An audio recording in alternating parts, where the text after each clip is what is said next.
आप सभी को जय मसीह की। आपका स्वागत है हमारे चैनल बाइबल के वचन पर। दोस्तों, आज के वीडियो में हम एक नए विषय को सीखेंगे, जो है अपने जीवन में सही निर्णय कैसे लें। इसमें हम 3 बातों को सीखेंगे। पहली बात है, एक शारीरिक व्यक्ति अपने जीवन का निर्णय कैसे लेता है। दूसरी बात हम देखेंगे कि एक आत्मिक व्यक्ति अपने जीवन के निर्णय कैसे लेता है। और तीसरी बात हम सीखेंगे कि बाइबल हमें सही निर्णय लेने के विषय में क्या शिक्षा देती है। तो आइए इन तीनों बातों को सीखते हैं। तो पहली बात है कि एक शारीरिक व्यक्ति अपने जीवन में निर्णय किस प्रकार लेता है। दोस्तों, ये शारीरिक व्यक्ति कौन है? शारीरिक व्यक्ति वो व्यक्ति है जिसके जीवन में यीशु मसीह नहीं है, जिसने यीशु मसीह को अपना मुक्तिदाता उद्धारकर्ता के रूप में स्वीकार नहीं किया है, और स्वीकार न करने के कारण उसके जीवन में पवित्र आत्मा का वास नहीं है, परमेश्वर का वास नहीं है। ऐसा व्यक्ति एक शारीरिक मनुष्य है। अब ये शारीरिक व्यक्ति अपने जीवन के निर्णय किस प्रकार लेता है?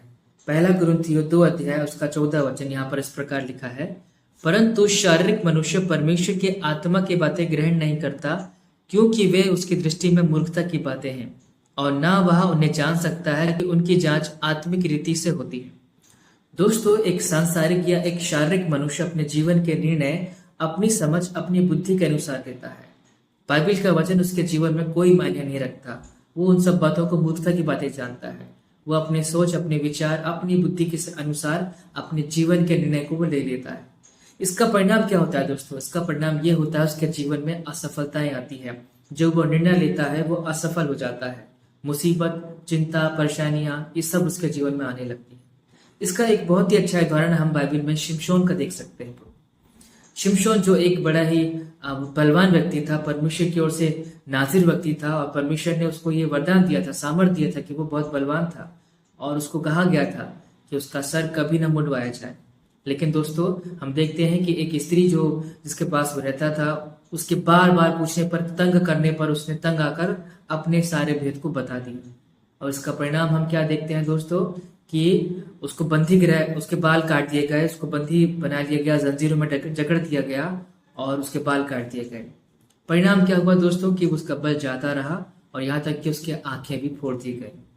तो यहाँ शिमशोन के हम एक निर्णय को देखते हैं। उसका निर्णय क्या था कि मैं अपने भेद को, अपने जो भेद भरी बात है उसको बता दूं, अपने राज को खोल दूं। और इस निर्णय लेने की वजह से उसके जीवन में परेशानियां और मुसीबत आ गई।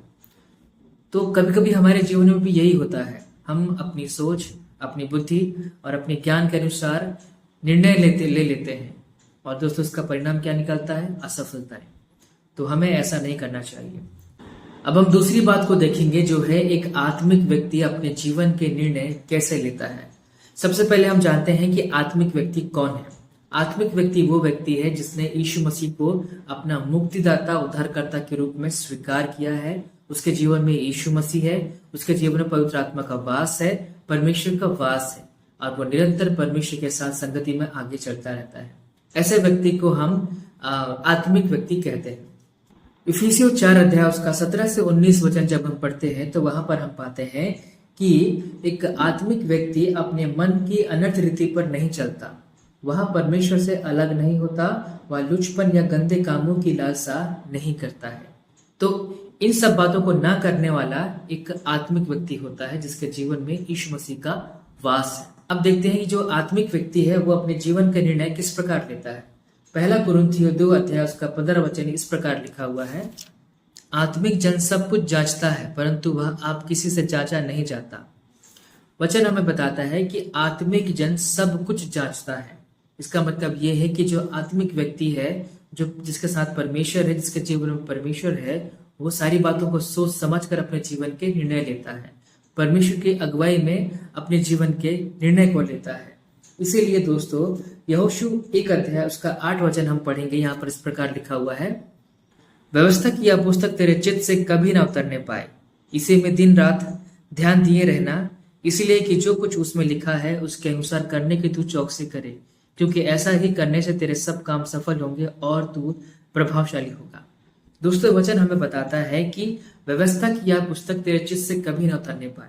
आत्मिक व्यक्ति जो है निरंतर परमेश्वर के वचन को, परमेश्वर की व्यवस्था को अपने चित्त से लगाए रहता है, और उसके अनुसार ही वो चौकसी करता है। उसके ना दाएं मुड़ता है ना बाएं मुड़ता है, क्योंकि वचन बताता है कि इसीलिए जो कुछ उसमें लिखा है उसके अनुसार तू करने की चौकसी करे, क्योंकि ऐसा ही करने से तेरे सारे काम सफल होंगे और तू अधिक प्रभावशाली होगा।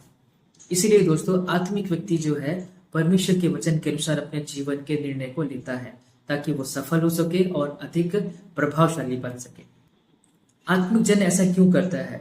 क्योंकि यिर्मयाह 29 अध्याय उसका 11 वचन में लिखा है कि परमेश्वर की सारी कल्पनाएं आत्मिक मनुष्य के लिए भले के ही है।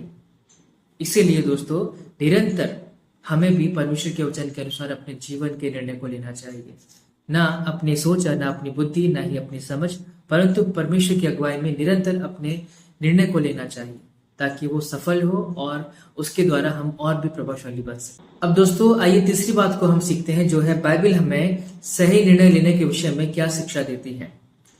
नीति वचन उसका 19 अध्याय उसका 2 वचन यहाँ पर इस प्रकार लिखा हुआ है, मनुष्य का ज्ञान रहित रहना अच्छा नहीं, और जो उतावली से दौड़ता है वह चूक जाता है। वचन हमें बताता है, हम इसका बा खंड को पढ़ेंगे, मनुष्य का ज्ञान रहित रहना अच्छा नहीं। इसका बा खंड यहाँ इस प्रकार लिखा है, और जो उतावली से दौड़ता है वह चूक जाता है। वचन हमें बताता है कि निर्णय लेते समय हमें कभी भी उतावली से निर्णय नहीं लेना चाहिए, परंतु धीरज के साथ, धैर्य के साथ, परमेश्वर के अनुसार, परमेश्वर से प्रार्थना करके, परमेश्वर की अगुवाई में धीरज के साथ अपने निर्णय को लेना चाहिए।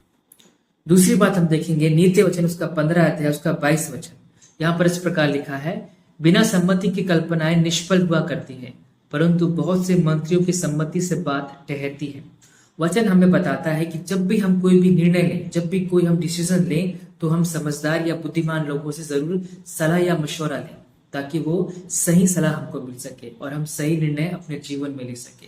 तो वचन हमें ये सिखा रहा है, शिक्षा देता है बाइबल हमें यहाँ पर एक शिक्षा दे रही है कि हम जब भी अपने जीवन के निर्णय लें तो हम ऐसे व्यक्ति से जरूर पूछें जो इसका जानकार हो, जो समझदार हो और जो परमेश्वर के डर भय में चलता हो।